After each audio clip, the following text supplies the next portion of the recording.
नमस्कार मित्रों, स्वागत है आपका। जैसे कि आप जानते हैं, नित्य प्राय जब भी आते हैं आपके समक्ष, कुछ नया लेकर आते हैं। जैसा कि आप जानते हैं, पिछले कुछ समय से प्रोफ़ेसर की डायरी, जो कि डॉक्टर लक्ष्मण यादव की एक आत्मकथा के रूप में लिखी गई है, उसे हम नित्य प्राय आपके समक्ष प्रस्तुत करते हैं। तो इसी प्रकार की एक रचना है, बहुजन समाज से जुड़ी हुई, और वो बहुजन समाज में तन-मन में चेतना भर देने वाली रचना है, जिसका नाम है गुलामगिरी। और गुलामगिरी नाम सुनते ही आपके ज़हन में एक नाम आया होगा, महात्मा ज्योतिबा राव फुले का।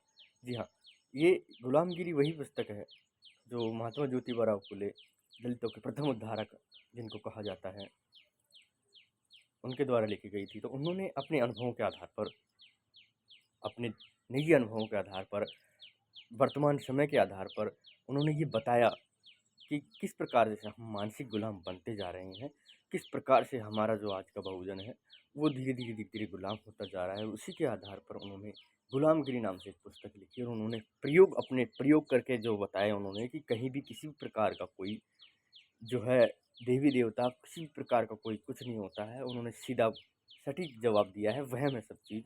उन्होंने प्रयोग करके अपनी बात कही है। गुलामगिरी में उन्होंने यही कहा है कि गुलाम क्या होता है, गुलामगिरी क्या होती है, और किस प्रकार से जो हमारा दलित है, बहुजन है, वो दलित होता जा रहा है, जबकि वो एक तरह से अच्छे वर्ग का प्रतीक था किसी समय पे, लेकिन वो धीरे-धीरे बुरा कहे जाने वाला हो गया। और उन्होंने अपने सारे अनुभव लिखे हैं, कैसे उनको परेशानियाँ आई, किस प्रकार से उन्होंने लड़कियों का स्कूल खोला, किस प्रकार से उन्होंने लड़कियों के स्कूल को आगे बढ़ाया, उनकी पत्नी को पढ़ाया, प्रथम महिला शिक्षक वो बने, उनकी पत्नी को प्रथम महिला शिक्षक बनाया, और उन्होंने महिला शिक्षा को शुरुआत की, तो प्रथम महिला शिक्षा की शुरुआत करने वाले व्यक्ति महात्मा ज्योतिबा राव फुले ही थे।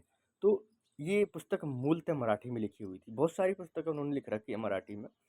तो उसी पुस्तक में से उनका सार संग्रह भी लिखा गया था कि एक लाइन जो है प्रसिद्ध थी कि तुम गुलाम बनोगे तो गुलाम समझेगी दुनिया, तुम राजा बनने की सोचो, राजा की तरह रहो, पढ़ो लिखो।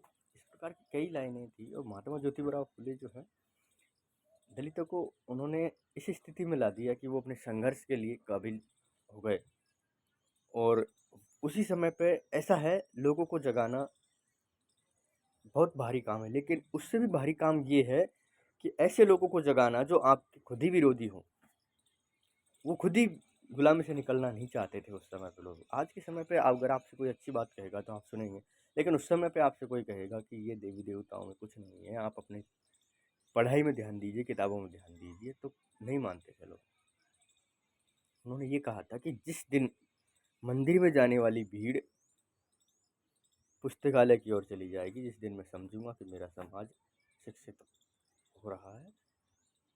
तो इस प्रकार की बातें थी। उन्हीं से एक तरह से हम माने कि प्रेरणा लेकर के डॉक्टर बी आर अम्बेडकर दलितों के उद्धारक के रूप में आज हमारे समक्ष बहुत प्रसिद्ध हैं।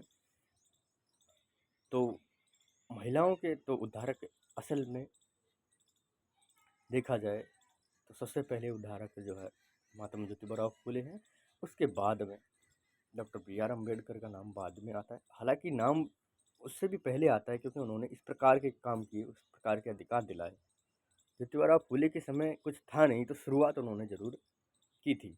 सबसे पहली शुरुआत महात्मा ज्योतिबा राव फुले ने ही की थी। तो ये पुस्तक हम आपके समक्ष पूरी प्रस्तुत करने वाले हैं। मराठी में पुस्तक थी तो मराठी में हम प्रस्तुत करेंगे नहीं आपके समक्ष। लाज़मी बात है, हिंदी में बात कर रहे हैं तो हिंदी में आपके समक्ष उसका ट्रांसलेट करके फिर बताया जाएगा, और ये ज़रूरी चीज़ है। हाँ, पढ़ाई लिखाई की बात अपनी जगह है, तो समय नहीं मिल पा रहा है तो उसके लिए माफ़ी चाहते हैं। अभी यूजीसी नेट की एग्ज़ाम होने वाली है।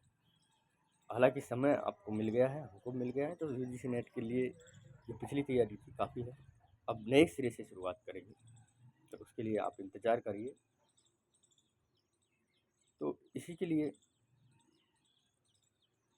आपसे जुड़े थे कि हम अब नित्य प्राय महात्मा ज्योतिबा राव फुले की लिखी पुस्तक गुलामगिरी को आपके समक्ष प्रस्तुत करेंगे।